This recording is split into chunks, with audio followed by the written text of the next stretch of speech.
tentang niat dan riya. Saya ditunjuk untuk menjadi imam sholat rutin tiap jamaah isya. Saya berusaha mempelajari surat-surat Al-Quran, membaguskan bacaan, tartil, dan sebagainya. Ketika sholat sudah berjalan, kadang-kadang ada bisikan, baguskan lafaz atau bacaanmu agar terdengar bagus. Saya berusaha membuang perasaan itu, namun muncul lagi seperti ada pertentangan di dalam hati. Apakah yang demikian itu termasuk riya, Ustaz? Tidak, itu bisikan setan. Ya. Memang setan itu tidak mau kalau ada hamba Allah yang melakukan kebaikan ikhlas karena Allah. Dia akan terus berusaha membisiki manusia agar kebaikan ibadah yang dilakukan ada unsur-unsur riyaknya. Seperti misalkan terkadang kita juga sering mendengar, mungkin ada orang yang mengatakan, niki kula estu leh demi Allah mboten pamer.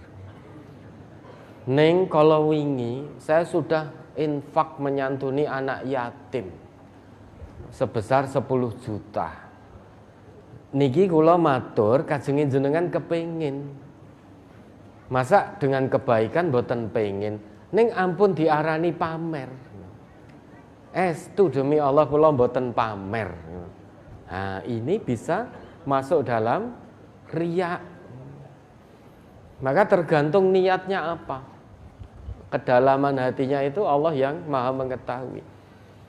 Kalau jenengan imam berusaha karena ditunjuk sebagai imam tetap sholat isya, kalau bacaan tidak baik, itu makmum itu ya tidak nyaman.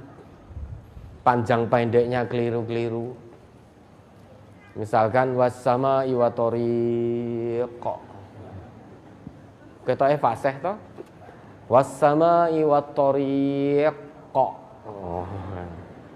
Tapi panjangnya sudah keliru. Kalau tidak itu alam nashrah laka sadrak wa wada'na 'anka wizrak. Qaf kabeh matine.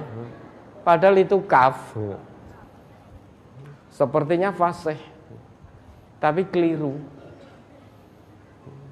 Panjang pendeknya keliru, terus diseret-seret. Maka jenengan berusaha untuk memperbagus. Nah, itu baik ada usaha ke arah sana. Bisa jadi selama ini yang kita hafal dari ayat Al-Quran, surat Al-Quran, itu kita belum pernah melihat tulisannya. Mungkin karena sejak kecil kita sudah hafal. Di sekolah-sekolah diajari. Tetapi mungkin saja belum pernah melihat tulisannya. Maka terjadi alam nashrah laka sadrak. Itu terjadi. Dikiranya qaf padahal tulisannya kaf. Masa kaf di kol-kolahke piye?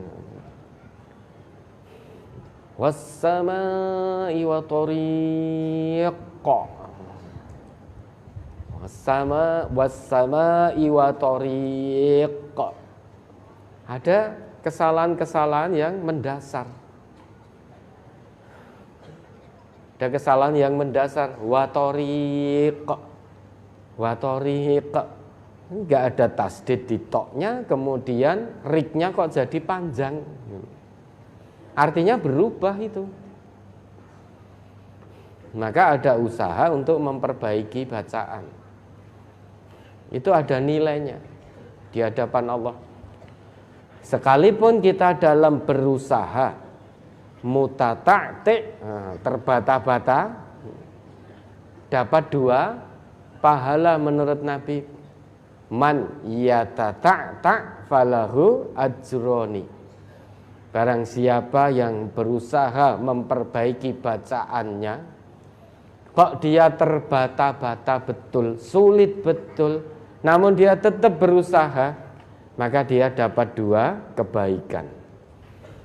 Dia menemui kesulitan tapi tidak menyerah, terus berusaha.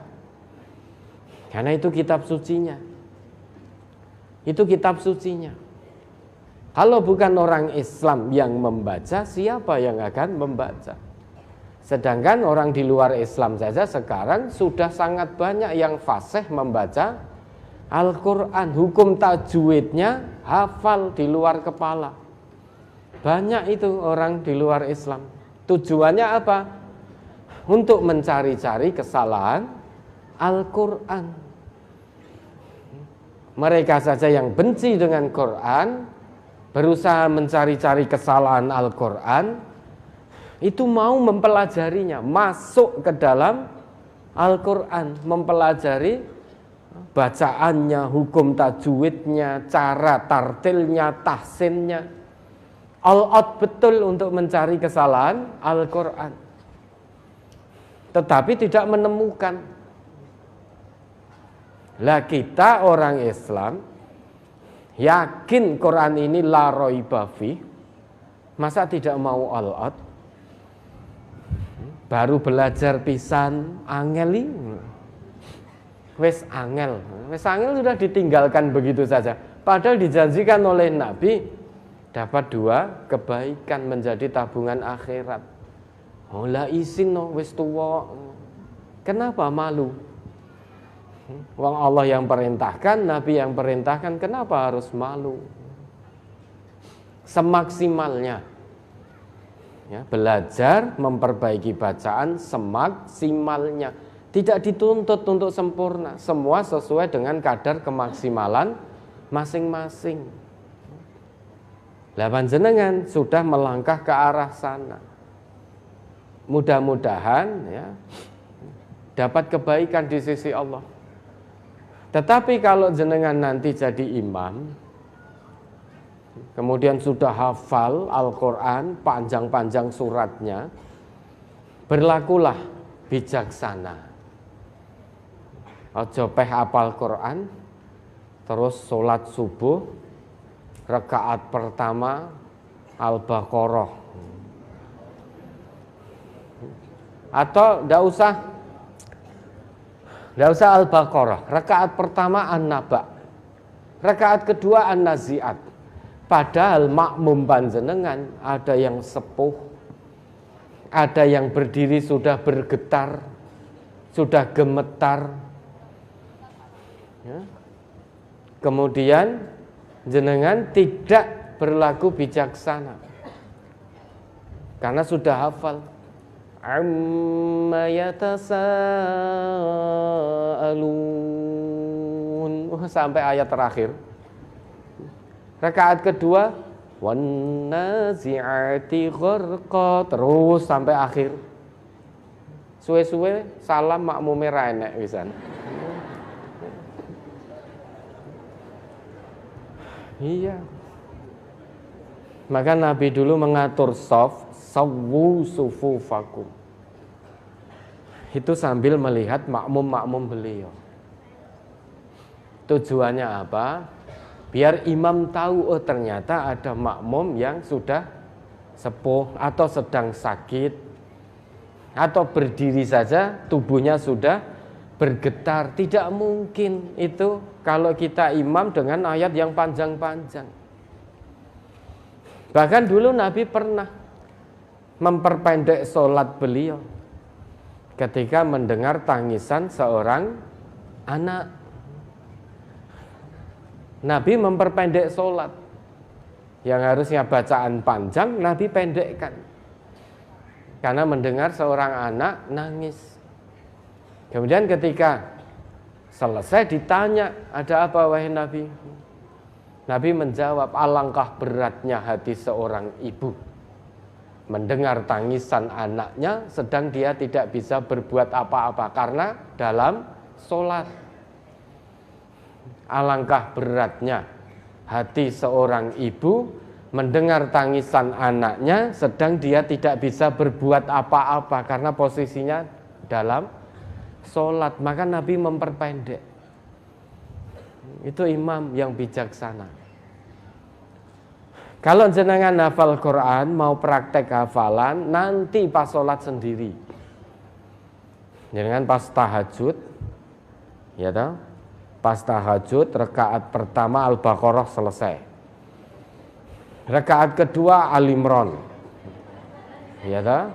Nanti bangun lagi di 2 rakaat berikutnya An-Nisa sampai selesai, Al-Maidah sampai selesai. Kalau sendiri silahkan monggo. Ini tahajud hanya kulhu. Nah imam ning masjid dawa banget. Makmumnya padahal berbeda-beda kekuatannya. Maka berlakulah bijaksana. Nah kalau ada bisikan, perbaguskan bacaanmu, perbagus bacaanmu. Ya, segera ditepis, pokoknya saya baca semaksimalnya, semampunya. Nanti diperbagus, pengen nada tinggi ora tekan fales dadine. Beliru. Pokoknya sesuai dengan apa yang Allah berikan pada kita. Apakah termasuk riya? Tidak, wong nyatanya jenengan sudah berusaha menepis bisikan setan itu. Memang setan itu musuh yang nyata bagi kita. Dia akan terus datang. Apapun kebaikan yang kita lakukan, di situ akan ada bisikan setan. Ibaratnya dia ini masuk ke dalam aliran darah kita. Bisikannya sangat cepat maksudnya. Dan terus menerus tidak akan pernah berhenti. Aliran darah itu kan mengalir terus dan cepat alirannya. Begitulah bisikan setan. Setan itu masuk ke dalam tubuh manusia majrad dam. Seperti masuk dalam aliran darah. Bukan berarti kerasukan setan kesurupan, bukan. Jadi bisikan setan itu sangat cepat, sangat dekat dan terus akan mengalir bisikan itu sebagaimana aliran darah. Ya, selama kita masih hidup menjadi orang Islam, selama itu setan masih akan membujuk rayu kita. Inna syaitana lakum aduwwun fattakhidhuhu aduwwan. Perlakukan dia sebagai musuhmu, jangan diikuti. Ya, insya Allah tidak termasuk riya. Ada lagi?